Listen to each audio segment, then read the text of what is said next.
Six-year-old girl suing Canadian school for telling her that girls actually don't exist. And here I thought it was the patriarchy that erased girls, not progressive social justice warriors. Learn something new, Katie, every day. I'm Dr. Duke. She's Katie, although I'm now not convinced that she exists. Are you there? And this is the Dr. Duke Show.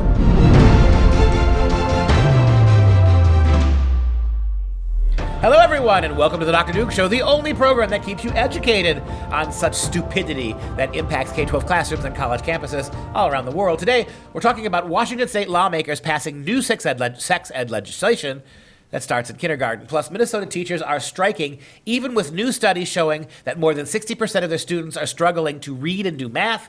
But we start in Ontario, Canada, where just unbelievable. A case will be heard. The Canadian justice system is going to actually hear the case of a 6-year-old girl that is suing because she was told, first grader, was told that little girls don't actually exist in her public school classroom. The Ontario Human Rights Tribunal, as you said, has actually ordered that the case of this young girl, who they're calling NB, and her mother against the Ottawa Carleton School District Board, the child's former teacher, and the principal of the school, is actually going to go to a full hearing. And I was kind of shocked to hear this because we're talking about Canada and Justin Trudeau land. The tribunal has dismissed an application from the school board for a summary hearing because obviously they just want to get this done and over with, which they wanted to have it dismissed at the earlier stages of the proceedings. But it's going to the full rights tribunal. And the school board argued unsuccessfully that the child's case had no reasonable prospect of success and should not be permitted to proceed. Well, that's a pretty good assumption, right? Yes. That anytime you take on the trans lobby, you can figure you're never going to win. But remarkably, the Canadian justice system said they would hear this case. And the thing that gets me about this is one of the entire sexual and gender revolution of the last 20 years has been predicated on lie after lie after lie. We just want the right for men and women to be able to marry themselves. We're not attacking traditional marriage. Mm-hmm. You see what a lie that has been now? And this lie, right? We're only talking about gender here, right? Oh, yeah. Gender's malleable. Of course we believe in biological sex. And what they're learning in Ottawa, which is coming to an American school near you, is it's not just gender that's completely malleable, that's subjective. It is biological sex, too. Little girls and little boys do not exist. And I've said this many times. We're living in an Orwellian world where every made-up gender, thousands of them if you want, you could make up a new one every minute. Thousands of made-up genders must be treated as if they are absolutely true and protected with the full force of hate crime laws.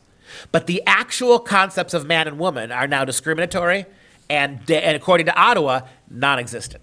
And this actually happened back in early 2018, and it's taken this long to get through the system.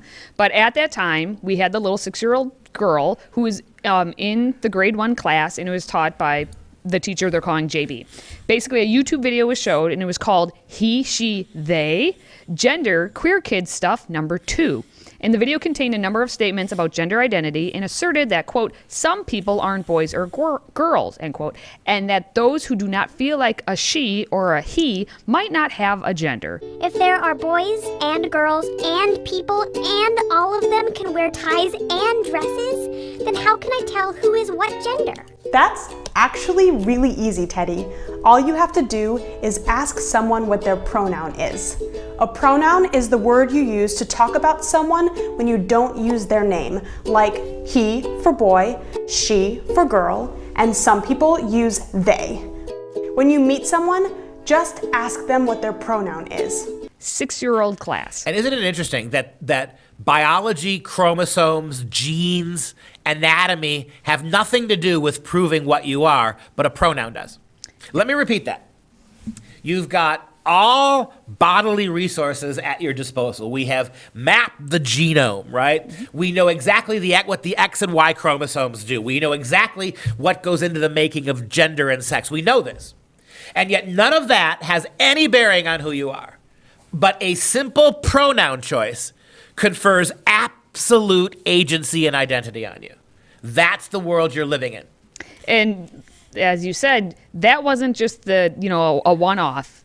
Lest you think this is just happened once. On another occasion, the teacher drew a gender spectrum on the board and asked each student to identify where they fit on the spectrum. That's how they're spending And class time. 6-year-olds. 6-year-olds. And so the little girl indicated she was on the furthest end of the spectrum, marked girl. And then that's when the teacher told the class, girls are not real and boys are not real. So in other words, they put their own spectrum, included boys and girls, but the teacher decided that they didn't exist either. And here's the thing. This is not just a particular teacher doing this. And I would suggest this, right?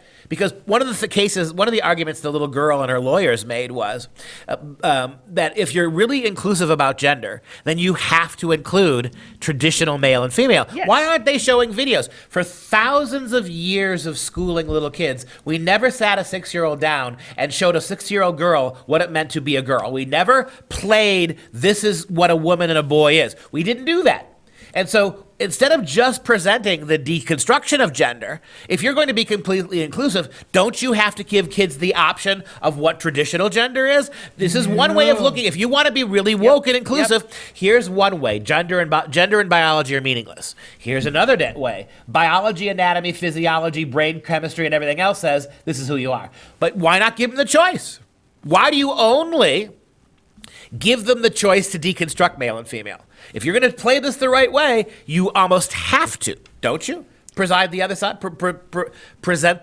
the coin. Of course, I'm being completely facetious here. They'll never do it. Of course, and that's too much logic, too much science. You were doing like a Bill Nye the Science Guy Bill thing. Nye is not a scientist, so I could be Dr. Duke the Science Guy. I am Dr. Duke the Science Guy, and I've got doctor before my name. You do. But He's just Bill Nye, engineer. He's just some science guy.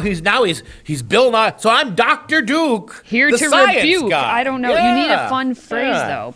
And it's true, and we'll see what happens with this. But if this is happening in Canada and they're so woke up there, is there hope that down here we could get something? First of all, the fact that they have these speech tribunals, they have these tribunals where you can be punished for saying things people don't like. This is true. The fact that she got a hearing is good. Mm-hmm. But I think she's got less than a 10% chance of winning this. Wow. Because again, to affirm that this little girl has the right to be only a girl will indirectly suggest and make harder to keep selling this gender imagination stuff. So I don't think she's got a chance of winning this. Which is sad. And we'll see. Yeah, we'll see. But we know that in our own United States of America, but we're doing bad things too. We are, and we're there. But last comment on the story. Think about what a precedent that will set. Mm-hmm. If this Canadian court determines that girls are actual things, there is a huge potential fallout for that the left is not going to allow happening. And you're damn right. It's just as bad in the United States, right, Katie? And it's getting even worse in the state of Washington, which is already bad. Well, their state legislature just passed SB 5395 on a vote of 27 to 21. And it's called Concerning Comprehensive Sexual Health Education. And so now it's going to mandate that sex education in all Washington public schools starts in kindergarten. They're waiting on Governor Jay Inslee, who once upon a time was one of the 90,000 candidates for president of the United States. They're awaiting his signature. Liberal Democrat who's going to sign it. He's going to sign it because it had passed the House and it went to the Senate. But State Superintendent Chris Reidkohl said that fears over lessons about the birds and the bees being taught to kindergartners under the new state law are not true. It's not actually going to happen. He said that it's going to have nothing to do with reproduction. Well, but we're going to teach. That's the point. Concerning comprehensive sexual health education. Yeah. But the state superintendent's trying to. Mom, Dad, here's how we're going to sell this to you. Yep. We're not going to teach your kids about sex and biology. We're going to teach them all kinds of made-up sexual stuff. We're going to teach them how to put condoms on cucumbers and how to use vaginal lube for anal intercourse. We'll teach them that, but we're not going to teach them about sperm and egg. You should be happy, Mom and Dad. Well, here's what they actually are going to teach them, according to the legislation. Kindergartners are going to be taught the differences between boys' and girls' bodies, and that there are many ways to express gender. Didn't we just have this story in Ottawa? We'll see. Older students would learn about LGBTQ issues, contraception, pregnancy, sexually transmitted diseases, and sexual consent. Individual districts would be able to determine how much is taught. As long as the bill passes the state. As long as they follow the state's minimum standards. Go, right? And parents supposedly are able to opt out. What are you going to do? So you're going to opt your kid out of kindergarten? Basically, because it's going to be in Right. every You're single going to opt your kid out of kindergarten. I guarantee you your kid is not allowed to opt out of kindergarten, number one. Number two, I also guarantee that you will not be able to take your kid out of every single lesson every day that's being taught, because to do so would require the school to give you a teaching sheet day to day, and there's no way they're going to do this. You may not remember this. 3 or 4 years ago, we were bragging about Washington State because, as one of the more liberal states, they actually fought off a version of this. 4 or 5 years ago, when I was on the Common Core Trail, we were actually bragging about the state of Washington, very liberal, because they managed to defeat a very early version of this. And this is why we lose everything, Mom and Dad, because the liberals never stop. This was defeated, even in liberal Washington a couple of years ago, this was defeated. Something like this was defeated. And here it is back again. And now you've got complete Democrat, like in California, you've got complete Democrat control of everything, so it's going to pass. It doesn't matter what you think, Mom and Dad. It doesn't matter that 4, 5, 6 years ago, many Democrats actually voted against it too. Here you are, and there's nothing stopping it now. And they will never stop, right? You think you're safe in Georgia or Alabama or South Carolina? Because I was in Louisiana earlier, late last year. And so watching Louisiana over the last 3 years, the liberals 3, 4 years ago, they put up this radical sex bill. It was voted down something like, 14-2. And then the next year it was 9-3. And the next year it was like 8-5. And with every year that goes by, they keep putting forth the same thing. And sooner or later, right, everyone buys it. Well, we do have one representative who we expressed his opinion out on the floor of how he's against it. I'm offended at the pornography that we're going to be forced to teach our children. I'm offended at what this government is doing to the parents out there. What we don't have time for is to continue with statistics that have continued for years because we're too afraid to teach anything in our schools. And so as a result of that, 1 in 4 girls get raped by the time they're a senior in high school. Wait, what? What? Excuse-me?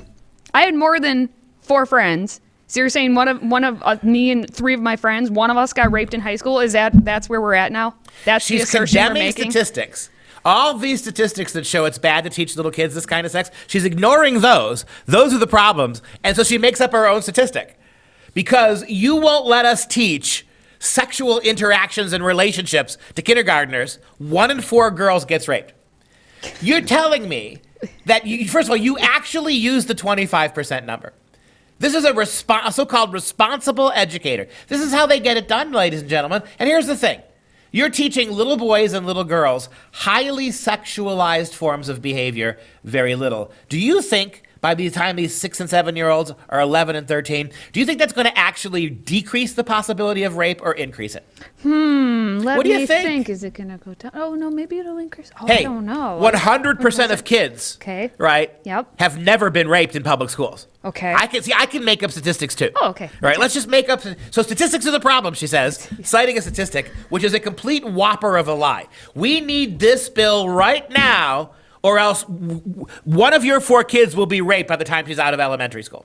Girls, but I thought girls don't exist. They don't exist. And God bless Representative Sutherland for doing that, but where are with all due respect to the Republicans, they're very brave when they're in the super minority. When they're in the minority, and we see this in Wisconsin, right? When Republicans are in the minority, they'll run for office on, I'm going to repeal that. I'm going to do that. Go ahead and give Washington Democrats, state of Washington Republicans, give them the gavel, give them the governorship. This still would have passed. Because that's the reality. Just look at all the other less liberal states, right? Look at states all across the country with Republican majorities or Republican governors. How many of them have adopted this garbage as well? Yeah. So, and there was one representative who we don't have video of who actually said that for all the kids who don't have such healthy families, those are the ones that it's our ultimate responsibility to watch out for. So Mom and Dad, remember, as always, it's not you aren't the parents. The schools need to be the parents. And we're going to punish the parents who did everything right because of the ones who don't. Yep. Because this handful of parents have neglected their kids' sex education. We're going to force every single kid to get it from us, right? So we're going to take the rights of responsible parents, concerned parents, because there are parents who are irresponsible. It's our job, like you said. Public school will decide what your kids' morality and sexuality and political worldview is. Unless you are in St. Paul, Minnesota, where they just don't have teachers in schools to teach at all, which is probably a good thing, because the teachers in St. Paul, Minnesota didn't go to work on Tuesday because, you know what? They had protesting to do. Parents had about a 2-hour notice that classes would be canceled, and this affected, there were 3,600 members of the St. Paul Federation of Teachers who decided to ditch their students to go to the picket lines around 5 a.m. on Tuesday. That's how much notice the parents... And we heard in Washington State how we have to be responsible for the parents who are irresponsible. And notice how much they value the time of the parents, right? With 2 hours notice early in the morning, they basically kill your kids' classes. So in other words, not only do they decide that they have the right to morally educate your kids beyond what you would do, they're the moral authority. Their time matters and your doesn't. Exactly. They can walk out on your kids, right? Even though, what's the number, 66% of Minnesota kids can't read or do math at age grade. So literally less than 40% can. Less than 40% of Minnesota kids can read and do math at the grade level they're supposed to. By every metric, they have failed your kids. They've already told you, Mom and Dad, that school's not really about you, it's about us. We'll teach them, we'll give them what they need to know. We're responsible, not you, for their education. Now we failed demonstrably at doing this. We're going to abandon your kids with 2 hours notice. You're going to have to stay home from work for us to go protest, for you to give us more of your money to continue to undereducate your kids. But hey, Minnesota moms and dads, don't worry if your kid can't read and do math. He'll know how to apply condoms by the time he's 3. Or he knows how to be on the picket line out there with you. Well, look at this little fella. United, don't never be divided. The people, united, don't never be divided. The people united will never be divided, says the little tot who's walking around there, right? So your kid knows how to use a bullhorn, and he now knows how to spout left-wing, liberal, communist talking points, is what he now knows. And are they all wearing red for Ed? They are wearing red for Ed. Why they are doing that? Well, according to the only union president for them, the union officials, they ordered members to skip their school, and Nick Faber is the union president. He says educators want to be with their students. They want to. But they also want their students to enter schools that are supported and have the resources our kids need to thrive. St. Paul is filled with beautiful, brilliant students. And sometimes, just like all of us as adults, they need help. And right now, our schools are lacking those supports. So let me see if I understand this. You won't, but yes. We're going to stop school because we need more than what we have. Correct. So because we don't have everything we think we need, we're going to give your kids nothing. We're going to take huge amounts of money from your real estate property taxes, and we're going to apply it to school, but because we have decided it's not the money we need, we won't educate your kids at all for a couple of days. Yes, you are correct. Makes a lot of sense Makes a lot of to me. sense. How could that be wrong? Just so everyone gets even more furious, the average teacher salary in St. Paul is more than $70,000, and the district does receive more than $18,000 per student. And again, fewer than 40% of them are proficient in English or math. And even on top of this, they decide to walk out, and negotiations have been just 1 week. They couldn't even sit at a table for longer than that. They said, nope, we're done. I get $70,000, and that's not even including the ample retirement and benefit package that they Correct. get. Cadillac plan stuff to leave your kids alone. And we're not done with Minnesota, by the way. Minnesota has been in the news almost as much as Wisconsin. We're competing. And for education issues. And Minnesota, that's not a good thing. No, when it's you not. are as dysfunctional as Wisconsin is educationally, that's not a good thing. Middle school, how about this story? Middle school hangs LGBT flag in cafeteria, but bans the flag of traditional families or any other so-called conservative flag. So now you got the flag of the United States and the gay flag. And those are the only flags that are proudly saluting in this middle school cafeteria in a tiny, tiny Minnesota school. This isn't Minneapolis, Mom and Dad. This is true. It's Marshall Middle School in Marshall, Minnesota, and they have 679 students in grades 5 to 8. So it's a full-fledged middle school. They had the rainbow pride flag, and they put it next to basically the U.S. flag, but you couldn't have any other flag. So what happened, there were several weeks of parental and community concern of why do we have this LGBT flag up? And people went to the school board meetings. Students were becoming anxious. So the Thomas More Society attorneys got involved, and they've requested an array of formal documents from school officials to investigate how the policies may have been violated. So they're actually at least going to take a look and see what is happening at that school. Yes, exactly. And so, again, this is mom and dad driven. This is not Minneapolis. In Minneapolis, it's such a huge bureaucratic place. It's so big. There's so many components that you couldn't do this kind of a protest. If 10% of the Minneapolis school district showed up, that wouldn't be enough to move the that wouldn't be enough to move the needle. But here in a small town, this small number of people showing up to protest has made a big difference. It's further evidence why school decisions should be absolutely local. There shouldn't even be a state apparatus that can then force and bully families the way that they do in Minneapolis. At least here in this small town community, the parents' voices can be heard because it's such a small place. Preach on. But what happened first, and I thought it was all about our students are supposed to, stand up for their rights and what they believe in. So there was a student-circulated petition opposing having this flag in the cafeteria and requesting other flags be displayed. And administration basically poo-pooed and could not even look at it. And that's why they got Thomas More Society involved, and they got special counsel Eric Cardall. And he's been retained by a group of Marshall residents to take a look at this. So at least hopefully something can move. And this goes back to our first story, right? Notice what we said in the first story. If you were really being inclusive in the way you teach gender, you won't just teach all the transgender issues. You will teach a segment on why traditional genders matter, right? That would be inclusive. Same thing here. You want to put your little gay pride flag up in the cafeteria, but you don't want to put the flag of traditional parenthood there, or traditional families there. If you want to be really inclusive, put your gay flag up there. But also put the other one, and that's under no circumstances will our progressives, who are constantly lecturing us about inclusion, the one thing they will never be is genuinely inclusive. Hypocrites. Hypocrites. Big, fat, mud-swilling hypocrites. Get my play on hippo there? Did you know that the word hippopotamus means river horse? Did you know that? I did that. I actually didn't know that. Now The more you know. And that's going to do it for this Thursday and this week. If you like the show, please help us keep others educated by sharing this episode with your family and friends on Facebook, YouTube, Twitter, and Parler. And as we wrap up this week, just think about the stories we covered today. Teacher tells 6-year-old, girls don't exist. Washington State passes radical sex ed bill for tiny tots. Minnesota teachers walk out on your kids when 40% of those kids can't read and write. Are these the schools you want your children and grandchildren to grow up in? Is this really the best you can do for your kids? Consider Freedom Project Academy, our fully accredited Judeo-Christian online school, real teachers in your living room through the computer in real time. No coronavirus, no bullying, no transgender bathrooms. Request a free packet to see if this school might be right for you and your family. Request that packet, freedomforschool.com, freedomforschool.com. For Freedom Project, I'm Dr. Duke, she's Katie. Until next time, stay educated, my friends.